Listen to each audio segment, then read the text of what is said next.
Hello everyone, still Selenia Romani here, and in this video I'm going to explain the construction and use of the narrative tenses. So the narrative tenses are verbs used to talk about the past, and they are often found in stories and descriptions of past events. So the narrative tenses are the past simple, the past continuous, and the past perfect, both simple and continuous. In this video, I'm going to talk about past simple and past continuous, their construction and their uses. Okay, let's start with the past simple and the construction of the affirmative form, which is the subject in the first place and then the verb with the ed at the end. For example, Colombo discovered America in 1492. As you can see at the end of the verb, you can see the ed added.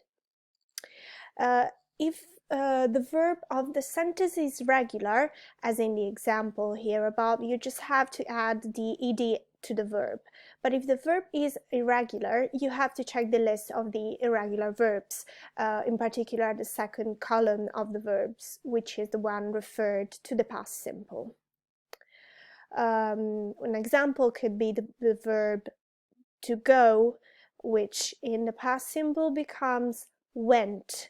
So the sentence would be, I went to the disco yesterday night. Then we have some spelling rules for adding the ed to the regular verbs of the past simple, because we have different way for adding ed. So if the verb end in with an e, you simply add the letter d. For example, the verb love becomes loved, and the verb like becomes liked. If a verb ends in a consonant followed by a y, it changes the y to an I, and then you have to add ed. For example, the verb to marry, which becomes married, or to study, studied.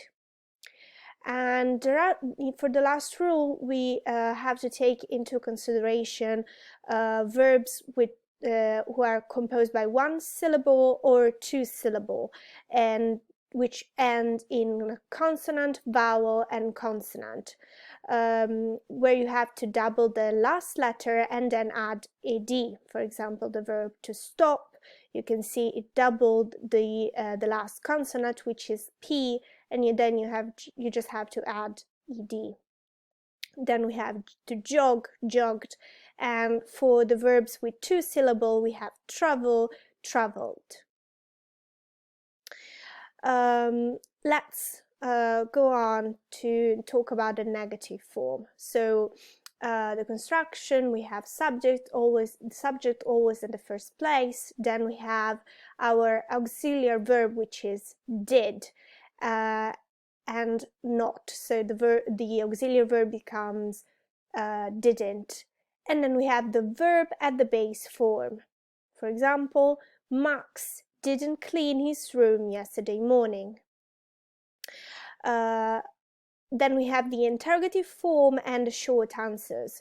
So the construction is, we have did in the first place, so the auxiliary verb, and then we have the subject in the second place, and then the verb at the base form.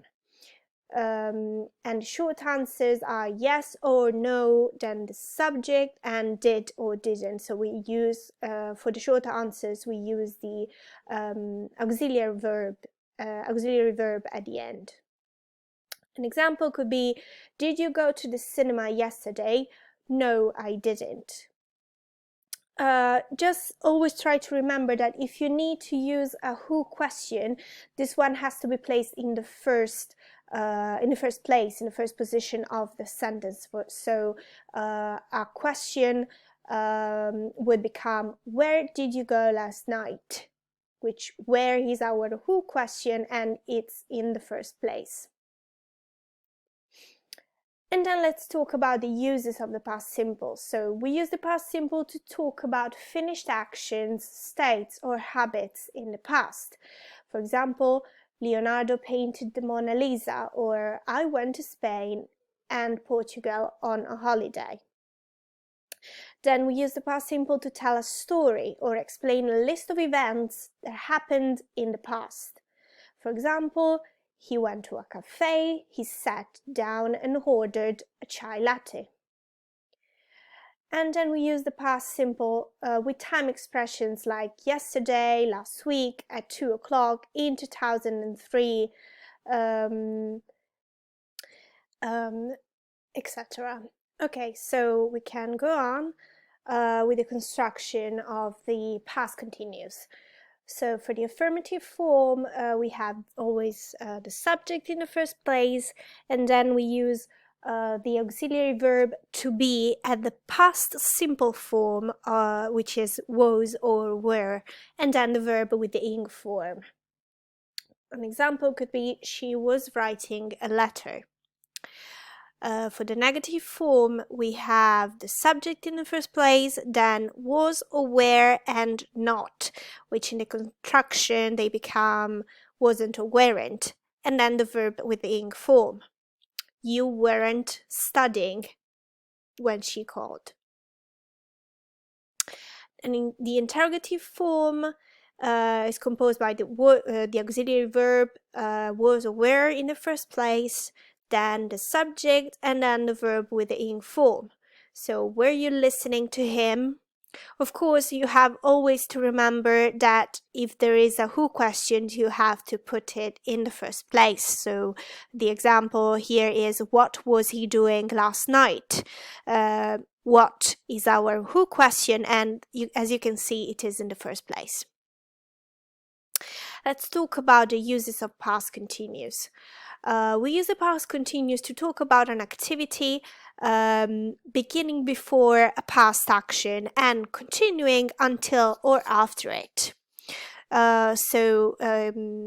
Check this example, which is, while we were queuing for the cinema, we saw a famous TV star. So the action of to queue for the cinema was happening before and was still continuing after the moment where these people saw the famous TV star. Then we use the past continuous to talk about two things happening at the same time in the past. So, for example, he was buying a burger and all the crowds were walking past. Two actions happening in the same time. And for repeated events with words like always or continually, especially if the speaker is criticizing the action. So, for example, she was always singing in the shower. In this example, the speaker is basically saying that the habit of this other person of singing in the shower is let's say a little bit annoying. Okay, this was the end. I hope this video is going to be useful for all of you, and just ask any questions if you have any doubts. Thank you.